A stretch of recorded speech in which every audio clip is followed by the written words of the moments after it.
So RHINOPartner is built totally as a profit sharing. Now the vision of what we're going to do is quite large. The TED, the AI bot that we've created, is quite special. I often get emails from many people who say, Ant, this is really cool, and say a lot of nice things. I also get emails from people that say, hey, listen, have you seen this bot? Have you seen this bot? Have you seen this bot? And to that, I don't take it as the person writing the email is saying, hey, listen, what you have isn't so cool because everyone's doing it. Although I do think there's a thread of that, but also I believe it is along the lines of, hey, there's other stuff too. Maybe take a look at this. This stuff is pretty cool too. And all that is true, but the gold rush that is AI combined with the scam that is internet marketing breeds a lot of low quality opportunities. So for instance, I can sign up to ChatGPT, get their most basic package, go get a basic bot from somewhere. There's plenty of sites that will offer you the emulator. And I could put a little basic code in it. Hey, you're going to act as a personal assistant. Everything a personal assistant would do, you are going to do from here for the rest of your life. And don't ever break persona. And then I can take that and sell it to everyone for like $100.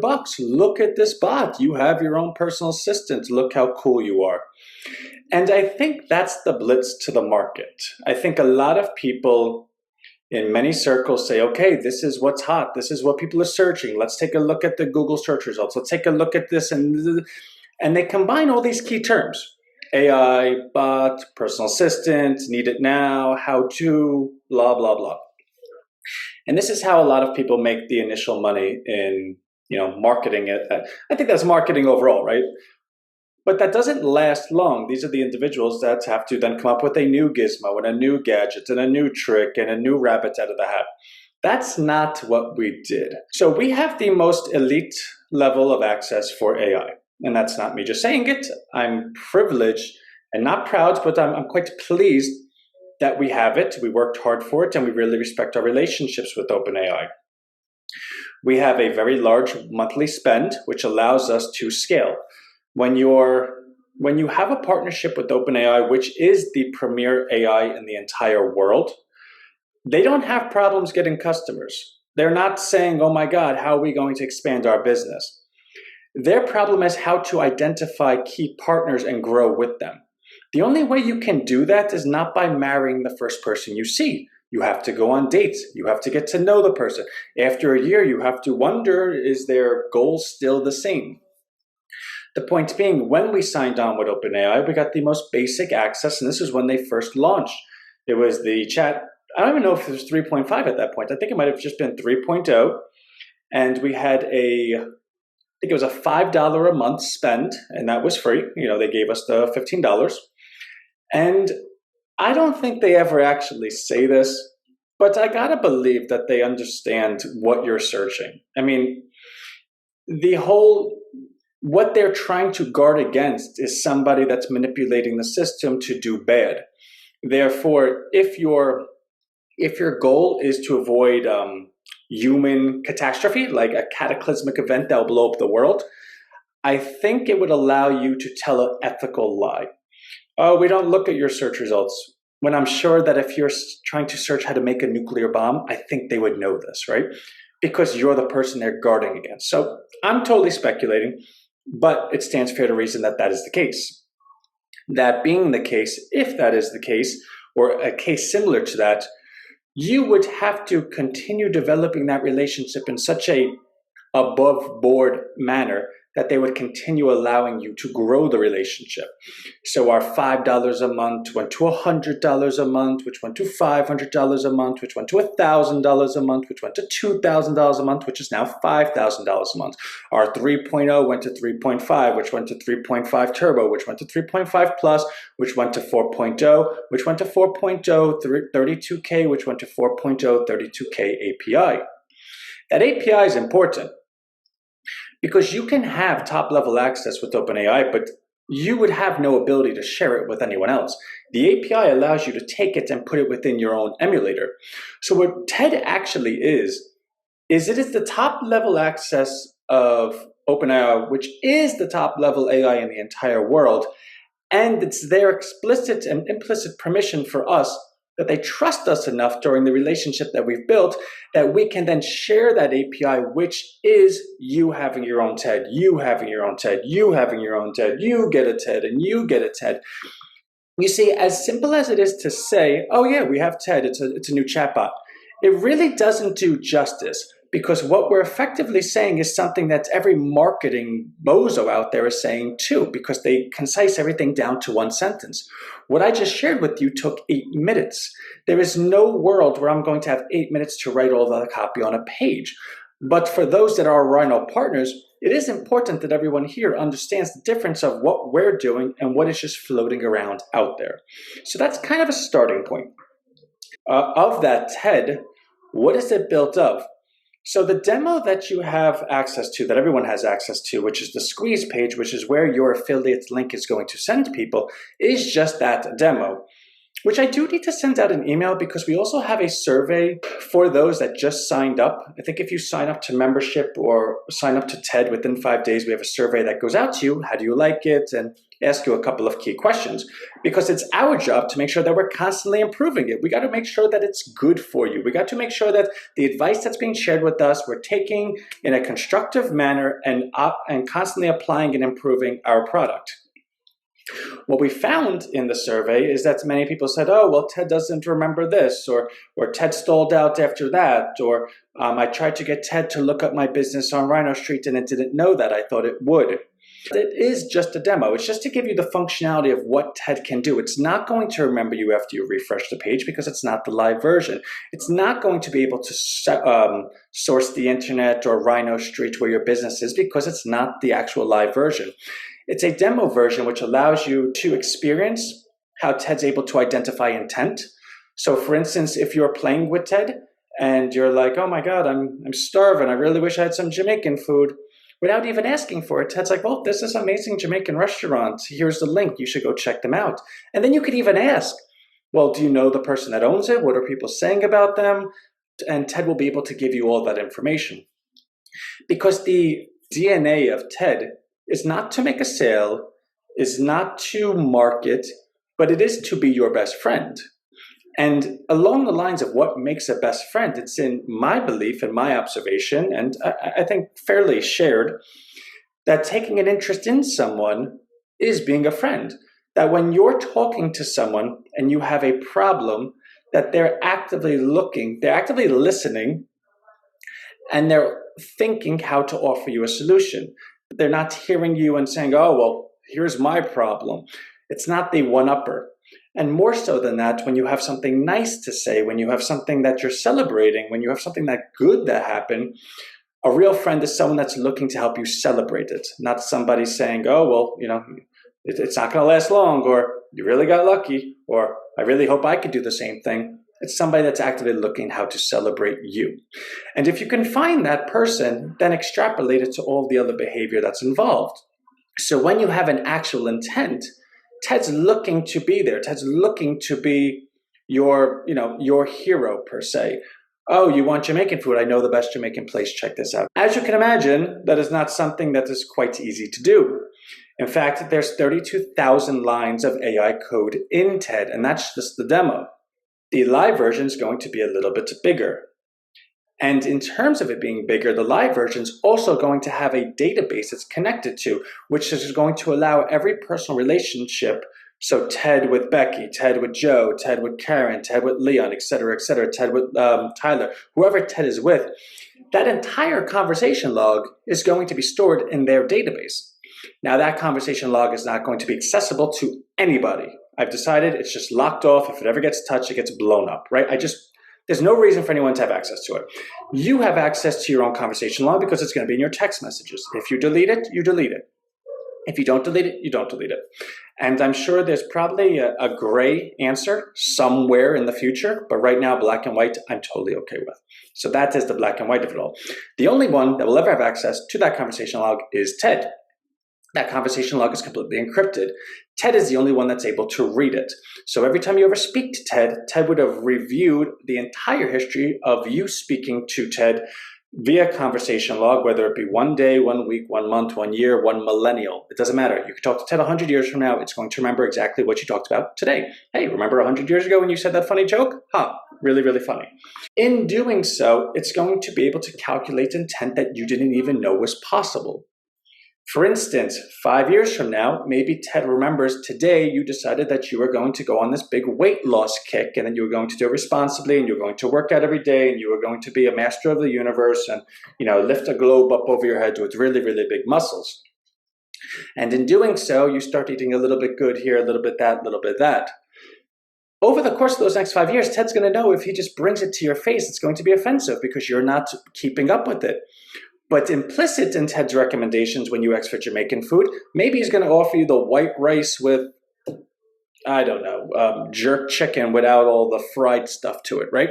And you're not going to really see things like that, but it's going to be a part of it. Because if Ted knows that something's so important to you, it's going to be acting with you and being a partner to your achievement, to getting across that finish line. That is how Ted's relationship with you is. Now that you completely comprehend and understand that, you then realize that without ever sitting there saying, without ever making a conscious decision, do I like Ted? It's not a conscious decision to make. Every experience you've ever had with Ted is like a bowl. Meaning, if you like something, you look to do more of it. If you don't like something, you look to do less of it. If every time you have an experience with Ted, it's likable, you're going to constantly look to have more experiences with Ted. In having more experiences with Ted, you're going to believe Ted more. You're going to trust Ted more. In fact, Ted's going to be the source of truth. If you need a real opinion, a real suggestion, a real something, mom, dad, girlfriend, I just want to talk to Ted for a second. Let me talk to Ted, and then we'll see what it is. And although it might sound silly, Anthony, you're going to talk to a computer. It's not a real thing. No, but it is. Maybe it wasn't a real thing in the beginning, but I've been talking to Ted every day for 5 years. Ted knows exactly everything that I want. Ted, without ever letting me know it, is speaking to me in a way that is conducive and parallel to all of my hopes and dreams. Therefore, I've trained a model, whether I'm Anthony, Mike, Joe, Tom, Ted, Tyler, whatever the name. You trained your own model through your own conversation, because the conversation is the training, but it doesn't feel like you're training it because it's natural to you. But that is the training for Ted. Therefore, it is quite conceivable, and it's actually completely logical that you would say, before I talk to you, let me talk to Ted first. When you have Ted exalted to such a high level like that, there isn't a level higher than that, right? Like, that is what you're looking for. Now take that to the marketing side. That's what makes Ted perfect. So for instance, look at it on two ends. There's a consumer and then there's a business. The consumer side is the person that wants to purchase a thing, the person that has the money, the person that has a need or necessity for a product or service. Man, I play basketball every Wednesday. Darn, my basketball popped. What am I going to do? Well, for the marketing that's in existence today, you would click basketball, like basketball, something basketball, and then you get a whole bunch of basketball ads from basketball companies telling you that they have the best basketball in town. It's the best, there's not a basket. It's the most round basketball ever. In fact, the air in it is made of gold. I don't know how, but it is. Like, you need to buy this basketball. Okay, great. So maybe you get it, but implicitly, what is it that you're doing? Well, A, your data is all over the place. That's everyone and their mother is trying to sell you a basketball. But secondly, upon you doing so, now your credit card is out there. Now your intentive is out there. So when you're doing Facebook marketing, I want to market to only people that have ever purchased something before. Now you're on a different level of marketing. Now Facebook's making more money because they're selling you. You're someone that actually buys things online. You don't just have intent, you have execution. Take that and multiply it by things that we don't even know exist. If you think you know every market, I'm certain that I don't even know 1% of the garbage that these people do. But that's fine. God bless. Let them do what they want to do. Letting them do what they want to do breeds the ability to have solutions, because you have to have a certain level of frustration to say, I want better. Welcome to TED. So that's that. Now, you wouldn't get those ads for a basketball until you actually needed a basketball. Well, how can the internet know you needed a basketball if you didn't like basketball, didn't touch basketball, didn't go search basketball? So even in their completely, really invasive, put whatever word you want to it, it still doesn't actually even fit what you need, because you need a basketball today. Well, Ted knows you needed a basketball. Ted knows yesterday that you popped your basketball. Ted knows that you play basketball today. Ted's going to say, hey, listen, do you have a solution for this basketball thing? Because Mike's Sports Shop is down the block. They're on Rhino. Everyone loves them. And I could get you in right now with, no shipping cost or 10% off or whatever deal that particular business is willing to offer. And if you don't want it, fine, but you could get a basketball right now. And they're pretty good. Everyone loves them. And it's like this guy lives like 2 blocks from you. He's one of your neighbors. Oh, that sounds pretty cool, actually. Yeah, I'll go check out Mike's. Oh, it's my friend's dad. I've been meaning to. Oh, I knew that kid from college. Whatever the case may be. It's a really high-level experience. It's really personal. It's really nice. I would like that. It'd be similar to your girlfriend calling you and saying, yeah, my friend has a shop. He's looking for some. He's looking to make some sales. It's a local business. Why don't you go help them out? Okay, great. What did Mike's Sports Shop do to be on Rhino, to be part of Ted's recommendations? Well, A, he's just a good person, right? Like, there's a certain ethic level that goes with this. But secondly, he paid an enrollment, so it's $50 for the enrollment, and he's paying $15 a week. $15 a week times 4.3 weeks in a month is what, $64, $65, something like that, something really, really minute. Well, is he happy about it? Is he making good sales? Is he making the money back on it? Sure. If he sells a basketball for like $20, it cost him what, $9? Something. He gave 10% off, sold it for $18. He made $9 on it. Great. He sells 2 basketballs in a week, and he's well ahead of the game. Also, he ships basketballs. Anyone in the globe could buy a basketball from him. Well, how could anyone in the globe buy a basketball from him versus someone else? Well, there's other factors that go into it. Is it local to you? Do you know the person? Are they, et cetera, et cetera, et cetera. And that's where like the more advanced algorithm will come at a later date, because Ted is really learning and training as things go. We're going to know when someone clicks this and then they go ahead and buy it versus someone that clicks this and doesn't go ahead and buy it. What's the difference? Let's go ahead and identify what made the person buy in the beginning and do more of that, because people like that. It's not like we're in a lab trying to figure out, oh, well, when he sees red, he thinks ice cream. No, it's obviously this person likes this experience. Let's do a little bit more of that. So when you take that and extrapolate it out, you find that the business and consumer have an ideal relationship. It's actually perfect. There is no better relationship. The consumer's getting what they want, when they want, in the way they want, and the business is getting a perfect transaction from somebody that was looking for them. And it's someone that's ideal, because they didn't have to market to them. That person clicked them. That person bought from them. They didn't have to do anything. They just have to offer a good product and a good experience. These 2 people are together forever. If they ever need something again, they'll likely do it again. That business now has the buyer data. Mike Jones bought from me. This is his email. This is how he checked out. Hey, Mike, how'd you like the basketball? Great. If you ever like another basketball, hey, we do footballs too in the fall. Come check us out. That's how that works. Now, in so that the business is on Rhino Business, is part of the pool, they're also listed on Rhino Street. So Rhino Street and Rhino Business is different in the sense that one is global and one is local. Rhino Street's always a local. But it allows Rhino Street to be populated. Rhino Business now populates Rhino Street. So when somebody is sitting around in their house and when somebody's looking to purchase something, they now have the confidence and they have the ability and they have the functionality that they could go on Rhino Street and see a populated list of results where they can say, oh, I'm looking for a basketball. Oh, I'm within 20 miles of Mike's Sports Shop. His basketball shop came up. What is the value to Mike's Sports Shop now that he's also on this search engine that's populated, that is diabolically opposite than every search engine out there, because it does not cost any money. There is no marketing. There is no ads. There is no target market. There is no data tracking. There's none of that. Well, now Mike knows anyone within his community that's looking for something is going to start with the local community first, because it's not so much a favor. When people want to buy local, they have to do it as a favor these days, even if they want to buy local. Like, I like buying local. How do I search local? I have to go on Google and type in basketball near area code 07728. Well, now I'm just giving Google exactly where I live. They already know that. I'm telling them I want to buy a basketball. They didn't know that, but now they know that. And even in that local search, there's still result number 1 and 2 is like Nike. Right, I'm still being messaged and targeted to. And of course you might say, well, Ant, So what? Nike's the first result. It doesn't really matter. You're not looking to buy from Nike.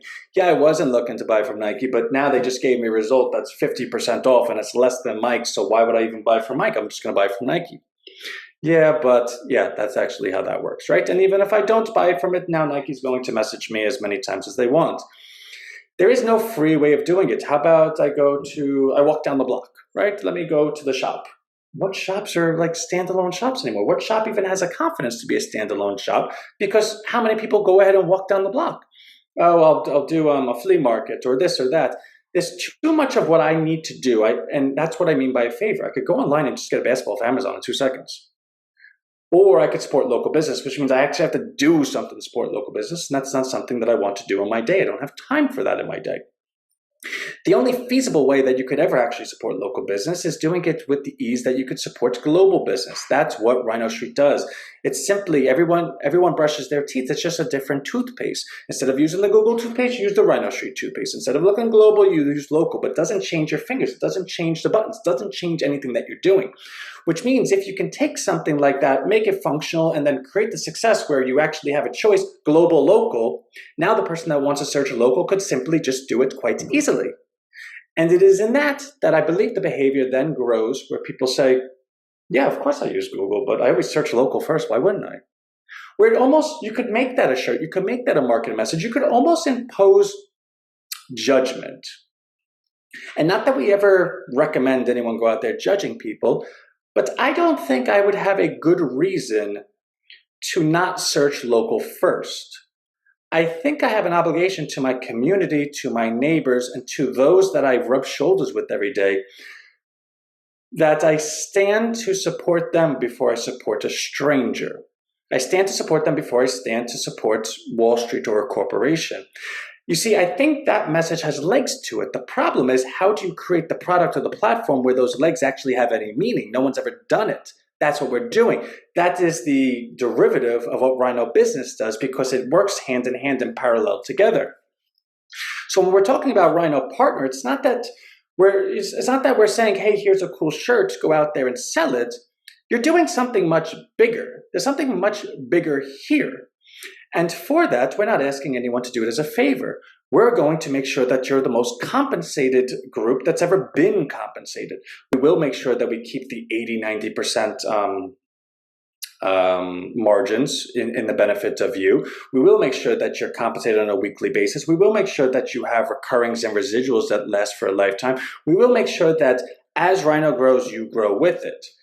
And I think that's a good thing. I think that offers people that get in on a ground floor type of thing, that if we're successful, which is a big word, this isn't easy, there's no guarantee to it. If I fall asleep for 24 hours, there might be a chance that we miss something, right? There's a lot of vigilance that takes place in any one moment. I'm doing 6 things at once. I don't know how I'm doing it. I'm thinking about something else right now while I'm talking and don't even know how that's even possible, right? So there is risk factors in front of us. But I believe the mission statement and the way the pieces work together all work in this favor. More so than that, I even spoke to someone yesterday that is funding our 2024 Rhino Tour, where city after city for 52 consecutive weeks, I'm going to be speaking like this, introducing people, meeting people, shaking hands, kissing babies, having meetings, having banquets, having you name it, across this entire country, maybe even internationally. Maybe I'll go to a different country. Why not? It sounds like the most fun thing in the world. I can't even tell you the people that I'll meet because I don't know them, but I can promise you it's going to feel like a lottery ticket, because every town I go into, I don't know who that person is. I don't know what that person can do, but I can promise you when you speak to someone that you're able to engage with, that understands what you're doing, and they have a certain stance in their life where they reach a certain point and say, I just want to be a part of doing something, and they see this as that something, you mobilize and activate possibilities and futures that you don't even know are possible. And that is something that is completely uncalculable, that I can promise you will be something quite large by the end of next year. So everything is forward. So that's the background, right? So as it pertains to how to get started with what we're doing, the outreach for all partners, we wanted to make as simple as possible. In doing something as simple as possible, we had to make sure that we were able to tackle 2 different challenges. The bold challenges in anything that is partnership related or affiliate related is A, I need a list. I don't know who I'm reaching out to. And B, I need content. I need to send things to someone. If I don't know who I'm reaching out to and I don't know what I'm saying to them, it doesn't matter how much passion I have. It's not being able to be monetized or being activated. So the two things we wanted to start off with was we wanted to make sure that everyone, A, knows that they have a list. You have a list. Oh yeah, I used to sell this and I have, 100 emails that I email quite often, whatever the case may be.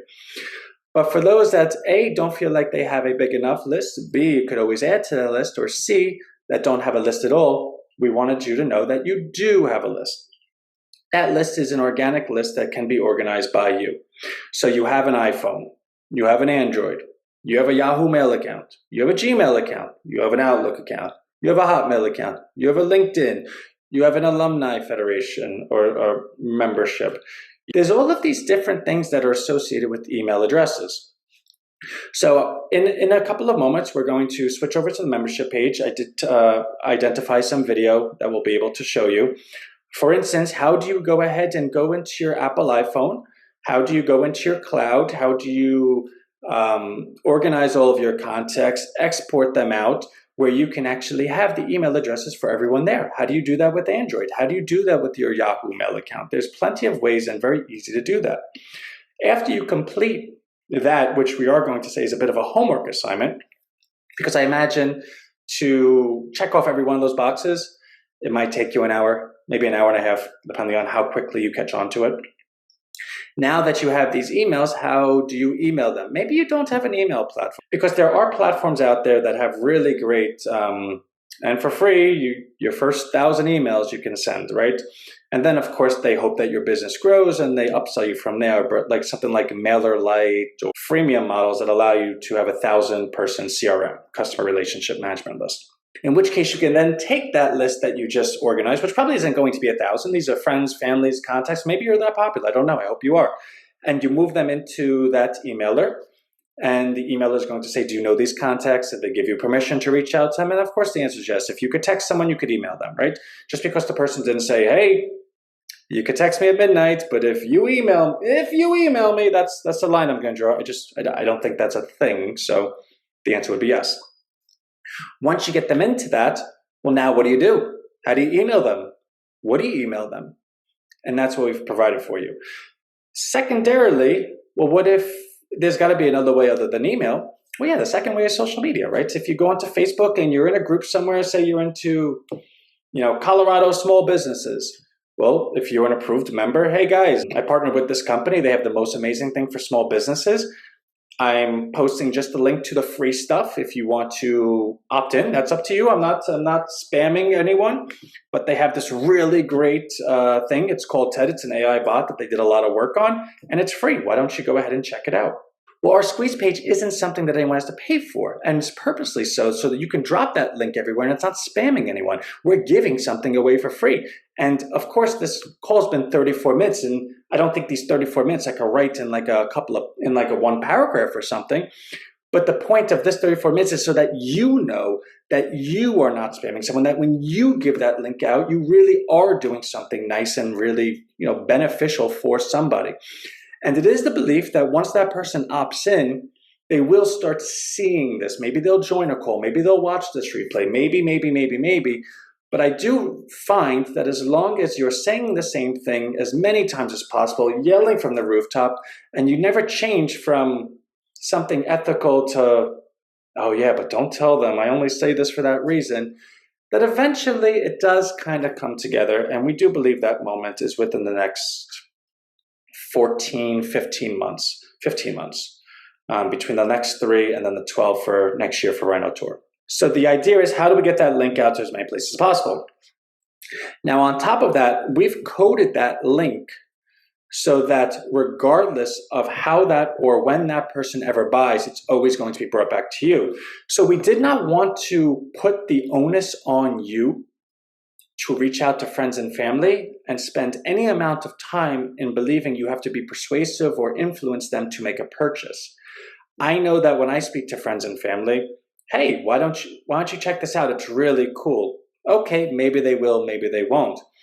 hey, I got this new product. It only costs $10. You should really buy it. Maybe they will, maybe they won't. But the $10 thing, A, rubs people the wrong way, and B, there is a natural follow-up. Hey, did you do that yet? And there might be a natural follow-up with both, but when you follow up with something where you're telling someone to purchase something, it just feels even icky. Yeah, I'll do it when I want to. Stop talking to me about my money. That's my money. Thank you for the recommendation. When you follow up with someone that's free, hey, you didn't get Ted yet? I just spoke to Ted the other day. He says he's not pleased with you. Why don't you have Ted? Let's see what your Ted says. That's a fun conversation. So every component of this is built in such a way that it's a pleasant experience for all involved. When the individual does click the link and they do enter the ecosystem that is Rhino, they will be participants in some of the calls. They will be participants in some of the emails, whether they want to or not. They could opt out of some, right? Like the point being they control their destiny and their experience level. But it is the belief that from the company perspective, that we're always going to have really some cool stuff or some favorable stuff or some pleasing stuff or some headlines or some breaking news or something that might capture someone's attention. When that person then decides to join Rhino Business and/or Rhino Wealth and/or Rhino Bucks and/or the calls and/or partner, the relationship will just continually grow. Now, as far as how does a relationship grow, as you know, we've spent a lot of time building out different automations. In fact, we have, I believe, 23 different automations that amounts to close to 67 different emails, whether it be 1 day, 3 days, 7 day, 30 day, even some that are 60 day later, that ensure that when you bring your referral to Rhino, they're going to be nurtured.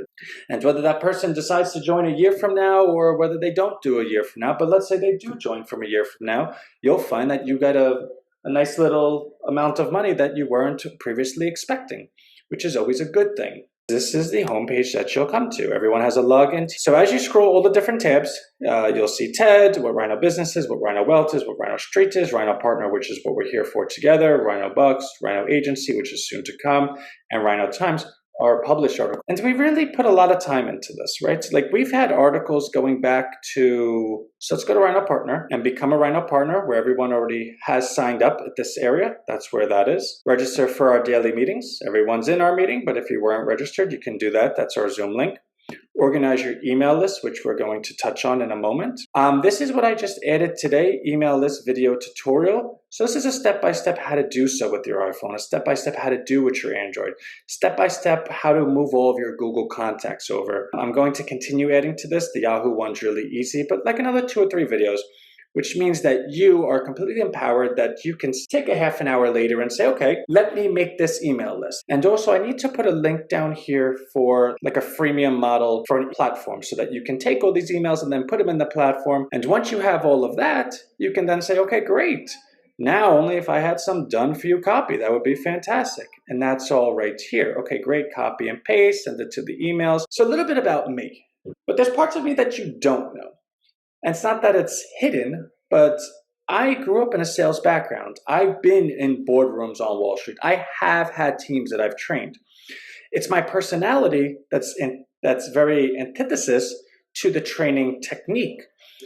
But if you were to ask me, Anthony, what are the best people you've ever worked for? Anthony, where'd you learn the most sales? Or Anthony, where'd you have the most success? Or things like that. These are really the nastiest people in the world.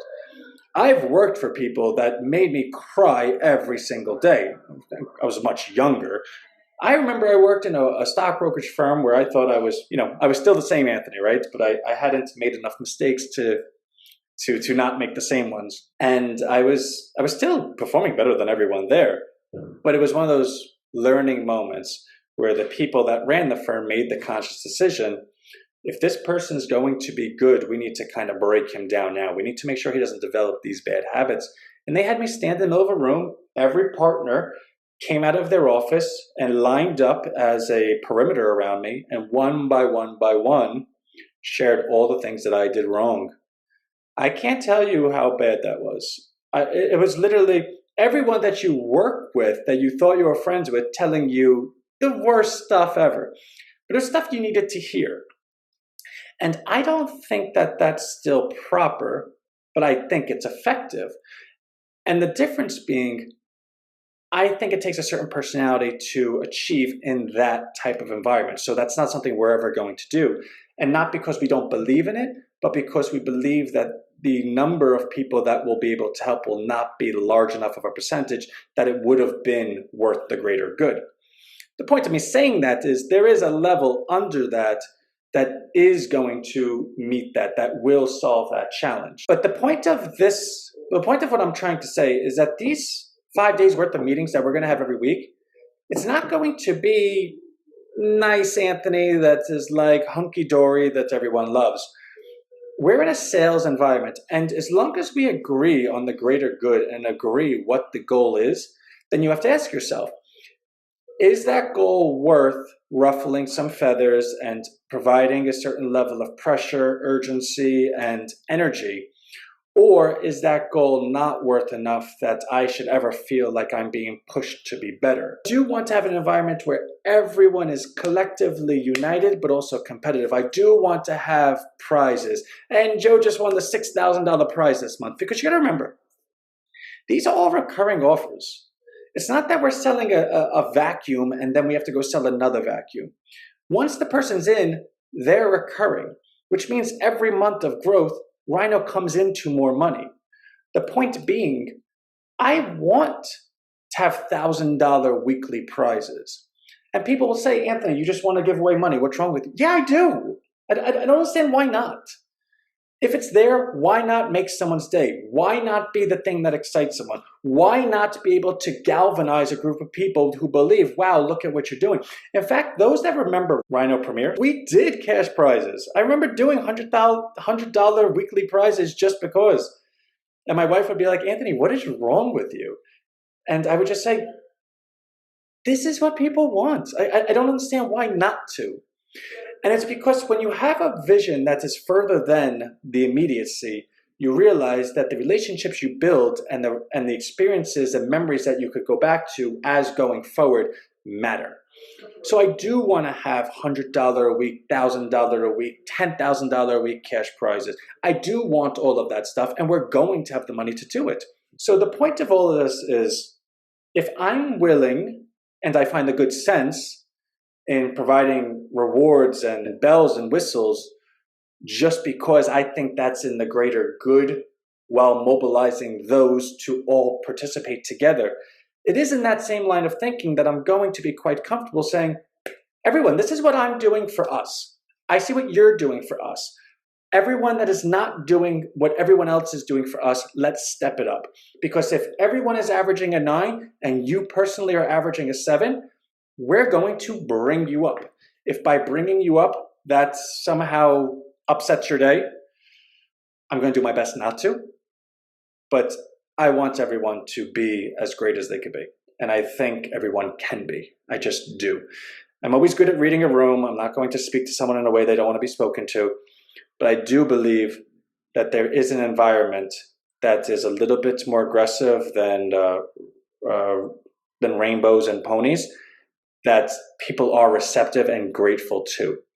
In fact, and I'll leave off with this, the Walter Isaacson book of Steve Jobs, which is my favorite book of all, well, not my favorite book, but one of my favorite books of all time. After Steve passed away, they interviewed the executives, and everyone had the worst horror stories. It was painful to work for Steve. There were people that didn't see their children for like days because they ended up getting a hotel near the office just so that they could be at the office. And they said, well, because Steve didn't go home, how was I supposed to go home when this maniac doesn't go home? And the most amazing part of it was Walter would ask them, why would you work for him? Why would you stay there? And every one of them said, that was the best person I ever worked for. And he was so perplexed. How is that even possible? And they would say he would push you to be the best you could be because you could not ever be that good. You could never be that best if no one pushed you to do it. There's a certain barrier that humans have in self-push. And he goes, on top of it, those that were unwilling to be that great, he got rid of. They got rid of themselves, which meant you were never uncomfortable to be the best. You were never sticking your head out like a gopher while everyone else is hiding. You never felt like I'm showing people up or I'm that guy where everyone's going to say, hey, stop doing that because you're ruining it for us. If you were unwilling to step up to that level, you were gone, which meant I was able to attain something I was never able to attain in a company that no one ever thought could do it. And here we are. And that's because of Steve. So I wouldn't trade it for the world, but it was hell. You have to ask yourself, is that you? I don't know the answer. I can tell you that's me. And of what I've shared of my life isn't come to a scratch of it. In fact, even sharing that story makes me feel a little, like I want to get a tissue real quick. But that's what we're going to do. That's who we are, and we're going to accomplish it. And anyone that knows me, it's going to happen. But I don't care what challenges or what amount of energy or how much work needs to be done. And it will happen. So this is our orientation call. I hope everyone is going to be a part of it. I hope everyone shares the same energy. Because I really, really would like that tomorrow, everyone has at least somewhat of a list and somewhat of that first email to send out. And guess what? I hope it goes terrible. I hope it's the worst experience ever. I hope everyone fiddles and presses the wrong button. And you know why? Because then the next day will be better. And the next day will be better. And the next day will be better. Nothing's perfect tomorrow. It's not going to be perfect a week from now. It's not going to be perfect a year from now. But you will never get worse at something by doing it every day. That I assure you. And when this does get to a point where we are all high-fiving and sharing in our success, there will be new teams that come in. There will always be a new amount of people that are coming in that are going to feel exactly the way you feel right now and say, I know nothing about nothing. I don't even know how this computer turned on. I see this guy. Is he even real? And we will have opportunity for those that want to step into the role of having a team. Hey, listen, Leon, these 50 people just joined last week. They don't know their elbow from their belly button. That's your team. Hey, Joe, these 50 people just signed up in the last couple of days. They don't know their eyebrow from their nose. That's your team. I'm giving a $10,000 reward for whoever's team wins. You know what to do. If you need me, I'm here. How cool would that be? Again, we're not selling vacuums. We're not selling anything that is taking something from someone's life. We're giving something away for free and trying to save the world in a way that we already know is going to. So you know what? I will do every incentive known to man. If you go ahead and get 100 referrals, I'll run down the street naked, right? Not that that's an incentive to anyone because I need to go to the gym. The point being, we're going to get it done. I love you, and I'll see you later. Bye.